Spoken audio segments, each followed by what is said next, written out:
Hello guys, welcome back to my channel B lifestyle. आज हम balance sheet के बारे में जानकारी लेंगे। टैली में टोटली 28 ग्रुप्स रहते हैं, उसमें से 6 ग्रुप का असर प्रॉफिट एंड लॉस अकाउंट पे होता है, ये मैंने पहले चैप्टर में आपको बताया, और 22 ग्रुप का असर बैलेंस शीट में होता है। तो इस चैप्टर में हम देखेंगे what is a balance sheet. अभी बैलेंस ये वर्ड सुनते ही आपको क्या याद आती है कि मोबाइल का बैलेंस या बैंक बैलेंस, और शीट ये वर्ड सुन के क्या याद आता है कि एक प्रकार की लिस्ट जिसमें कुछ लिखा होगा। तो बैलेंस शीट का मतलब एक ऐसी रिपोर्ट जिसमें एसेट्स और लायबिलिटी का बैलेंस शो होता है। फॉर एग्जांपल एक तारीख तक किसी कंपनी का खुद का जो बैलेंस कितना है और कंपनी से मांगने वालों का कितना बैलेंस है, ये सब यहाँ पे बैलेंस शीट में शो होता है। बैलेंस शीट से हमें किसी भी कंपनी की फाइनेंशियल कंडीशन का पता चलता है। बैलेंस शीट को देखते ही हम पता लगा सकते हैं कि किसी कंपनी के पास खुद की कितनी संपत्ति है और मांगने वाले कितने हैं। बैलेंस शीट में 2 पॉइंट होते हैं, वो समझना बहुत ज़रूरी है, एक लायबिलिटी और दूसरा एसेट्स। अभी व्हाट इज़ अ लायबिलिटी, इसके पहले चैप्टर में हमने देखा कि लायबिलिटी का मतलब क्या होता है। लायबिलिटी यानी जिम्मेदारी, यानी हम किसी से लोन लेते हैं या पैसा उधार लेते हैं तो वो पैसा हमें रिटर्न करना रहता है, ये हमारी जिम्मेदारी है। लायबिलिटी के अंदर जितने भी ग्रुप आते हैं उन सब के नाम से ही हम समझ सकते हैं कि उन ग्रुप का मतलब मांगने वालों में से है। 22 ग्रुप में से जो 11 ग्रुप रहते हैं उसका नेचर लायबिलिटी का रहता है। तो वो ग्रुप कौन कौन से है, तो first one is a bank OD account, then second one is a capital account, third one is a current liability, fourth one is a duties and taxes, then fifth one is a loan liability, sixth one is a provision, seventh one is a reserve and surplus, then eighth one is a return earning, then ninth one is a secured loan, 10th one is a sundry creditors, 11th is a unsecured loan। ये जो 11 group है 22 group में से उसका nature liability का रहता है, और बाकी के जो 11 ग्रुप है उसका नेचर एसेट्स का रहता है। तो ये सभी ग्रुप का बैलेंस बढ़ता है। ये जो लायबिलिटी में जो ग्रुप आते हैं उनका जब बैलेंस बढ़ता है तो इसका मतलब मांगने वालों का बैलेंस भी बढ़ जाएगा। ये ग्रुप का जब बैलेंस बढ़ेगा तो अभी नेक्स्ट पॉइंट हम देखते हैं what is the assets. Assets यानी संपत्ति। एसेट्स में जो ग्रुप आते हैं वो सब हमारी किसी ना किसी तरह की संपत्ति है। इसमें 11 ग्रुप आते हैं, लायबिलिटी में 11 आते हैं और एसेट्स में 11 आते हैं। तो वो ग्रुप कौन कौन से है, तो first one is a bank account, then second one is a branch division, third one is a cash in hand, मतलब हमारा बैलेंस कितना है कैश का, then fourth one is a current assets, fifth one is a deposit asset, sixth one is a fixed asset, then seventh one is a investment, eighth one is a loan and advance, ninth one is a MISC expenses assets, then 10th one is a stock in hand and 11th is a sundry debitors। तो ये जो 11 group है इनका जब balance बढ़ता है तो किसी भी कंपनी की जो संपत्ति का बैलेंस है वो बढ़ जाता है। और किसी भी बैलेंस शीट समझने के लिए 2 ही पॉइंट समझने की ज़रूरत है, एक लायबिलिटी और दूसरा एसेट्स।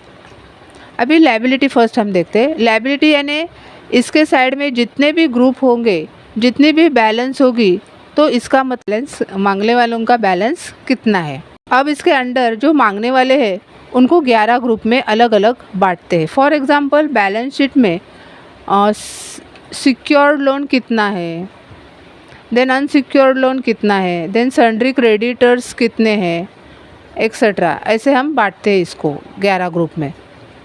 लेकिन सबका मतलब एक ही होता है, लायबिलिटी यानी मांगने वाले, मतलब कंपनी में मांगने वालों की संख्या कितनी है। पॉइंट मैंने कौन सा बताया, एसेट्स का, यानी इस कंपनी में खुद की संपत्ति कितनी है और इसके अंडर आने वाले जो संपत्ति है उसको भी हम 11 ग्रुप में बांट देते हैं। फॉर एग्जांपल इस बैलेंस शीट में हम क्या देखेंगे, तो कैश इन हैंड, ये जो ग्रुप है वो एसेट साइड में आएगा। कैश इन हैंड मतलब कंपनी का कैश का बैलेंस कितना है। देन बैंक अकाउंट, बैंक का बैलेंस कितना है। देन सन्ड्री डेबिटर्स का बैलेंस, मतलब देनदार कितने हैं।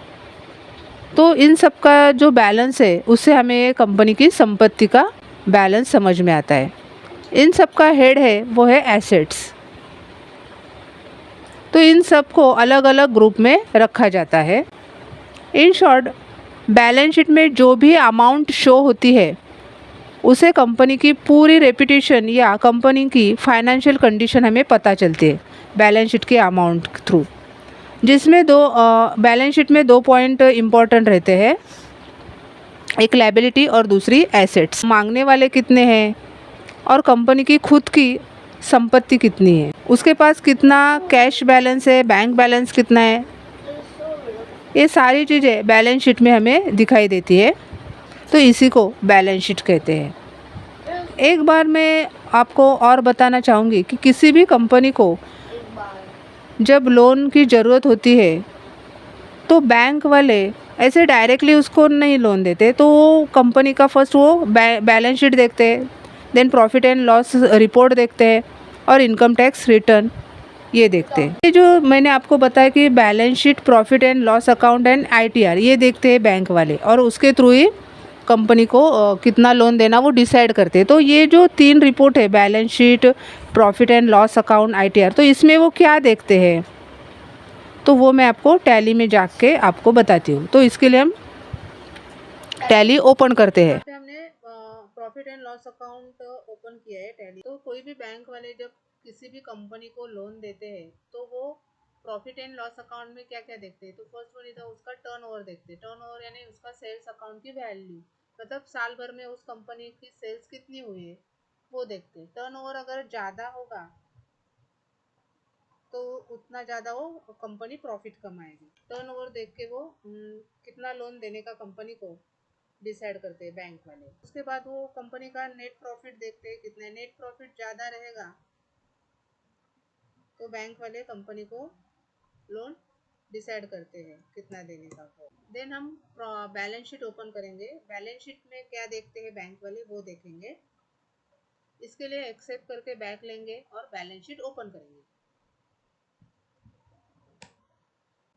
तो देखिए बैलेंस शीट में यहाँ पे लेफ्ट साइड में लायबिलिटी आती है और राइट साइड में एसेट्स आती है। एसेट्स यानी हमारी संपत्ति, लायबिलिटी यानी जिम्मेदारी, मतलब हमने किसी से लोन वगैरह लिया है यानी मांगने वालों की संख्या यहाँ पे रहती है। और ये एसेट साइड में हमारी खुद की संपत्ति रहती है। यहाँ पे हमारे देने वाले रहते हैं, देनदार, जिससे हमें पैसा लेने का रहता है। और यहाँ हमें पैसा लायबिलिटी की साइड में, यहाँ पे लायबिलिटी की साइड में हमें पैसा देने का रहता है। किसी से हमने लोन वगैरह लिया होगा, उधार माल या पैसे लिए होंगे तो उनको देना रहता है। तो बैंक वाले बैलेंस शीट में क्या देखते हैं, मांगने वालों की संख्या देखते हैं, यानी सन्ड्री क्रेडिटर्स देखते हैं। सन्ड्री क्रेडिटर्स की अमाउंट देखते हैं कि मांगने वालों की संख्या कितनी है, ज़्यादा है क्या, उस बेस पे लोन देते हैं। देन अनसिक्योर्ड लोन देखते हैं, कंपनी का अनसिक्योर्ड लोन कितना है, ज़्यादा है एसेट्स से मुकाबले, एसेट्स का जो बैलेंस है उसके मुकाबले ये जो कम रहेगा अनसिक्योर्ड लोन, तो उस बेस पे वो डिसाइड करती है कि कंपनी को कितना लोन देने का। देन यहाँ पे एसेट साइड में वो करंट एसेट देखती है कंपनी का कितना है। कंपनी का जितना करंट एसेट्स ज़्यादा रहेगा उतना वो कंपनी का रेपुटेशन अच्छा रहेगा। तो उस बेस पे वो बैंक वाले उसको कंपनी को लोन देती है। देन क्लोजिंग स्टॉक देखा जाता है, सन्ड्री डेबिटर्स देखा जाता है, मतलब इस कंपनी के देनदार कितने हैं। Then cash balance, bank balance देखा जाता है। इन शॉर्ट मतलब लायबिलिटी के साइड से एसेट की साइड मजबूत रहेगी तो इस बेस पे बैंक वाले कंपनी को लोन देते हैं। तो ये सब ये बैलेंस शीट में हमें शो होता है। तो कोई भी कंपनी को लोन लेना रहता है तो बैंक वाले क्या क्या देखते हैं, उस कंपनी का टर्नओवर, मांगने वालों की संख्या, उस कंपनी की एसेट्स, करंट एसेट्स और देने वालों की संख्या, ये सब देख के वो तय करते हैं कि इस कंपनी को कितना लोन देने का। तो ये सब जो पॉइंट्स है वो ये सब मिला के हमारी बैलेंस शीट तैयार होती है। तो दोस्तों वीडियो अच्छी लगी हो तो प्लीज़ लाइक करें, अपने दोस्तों के साथ शेयर करें, सब्सक्राइब करें। मिलते हैं इससे नेक्स्ट वीडियो के साथ, तब तक अपना ख्याल रखें। Thank you for watching.